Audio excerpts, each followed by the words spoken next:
বন্ধুরা, তোমরা সবাই কেমন আছো? আমি কিন্তু খুব ভালো আছি। তো এই দেখো দুপুরের বেলা ঘুগনি হচ্ছে। আজকে যেহেতু বৃহস্পতিবার, তো পিওর খাওয়ার ইচ্ছে ছিল খুব। কালকে রাত্রের থেকেই বায়না করছিল যে ঘুগনি খাবো ঘুগনি খাবো। তো যাই হোক, আর তার সাথে হচ্ছে চা। ঠিক আছে, তো চাটা আমাদের রেডি হয়ে গেছে। আর তারপরে আমার বর বলছিল চা খাবো, তো তার জন্য চাটা, তারপরে পাশে দিদি আছে তার জন্য চাটা করা হলো। তো যাই হোক, কালারটা খুব মিষ্টি। আমি একটু কাড়াক চাটাই খেতে ভালোবাসি, বুঝতে পেরেছো? তো আর এখন যে আছে ঘুগনিটা হয়ে গেছে বন্ধুরা, বুঝতে পেরেছো? একটু মানে ঢিলা ঢিলা খেতে আরও বেশি ভালো লাগবে। আর ঝাল ঝাল স্যুপের মতন না, এটা খেতে আরও বেশি। তো তার সাথে এই দেখো গরম মশলাটা অ্যাড করে দিচ্ছি।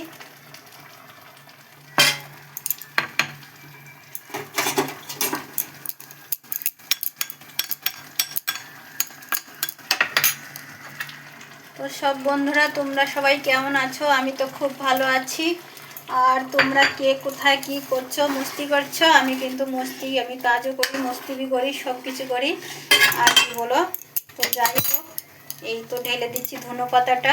এটা খেতে একটা ব্যাপক লাগবে, বুঝতে পেরেছো? আর তার সাথে সাথে হয়ে গেল ঘুগনি। আর তারপরে এই তো পাশের বাড়ি দিদির জন্য ঘুগনিটা ঢেলে দিচ্ছি। ওকে একটু ঘুগনিটা দেবো, খাবে বলছে। তো যাই হোক,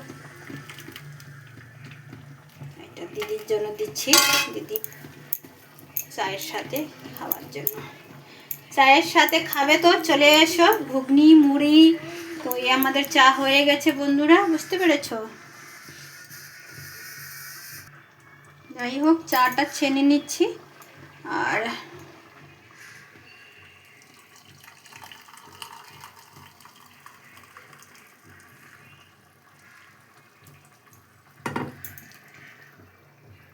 হলো, দিদিকে চাটা দিয়ে আসছি, বুঝতে পেরেছো?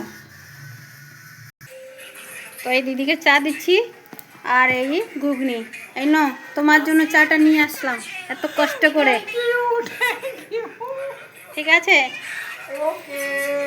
এ এ আমার প্রতিদিন পার্টনার, আমার খাবার টেস্ট করানোর জন্য। বুঝতে পেরেছো?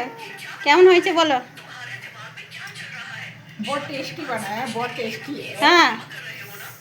আর কালকে শুটকি মাছের চচ্চড়িটা খেয়েছিলে? পল্লবী খেয়েছে। তো বন্ধুরা, দিদিকে খেতে দেই। তো tata, bye bye, thank you. আজকের ব্লগটা এই জায়গায় শেষ করে দিচ্ছি।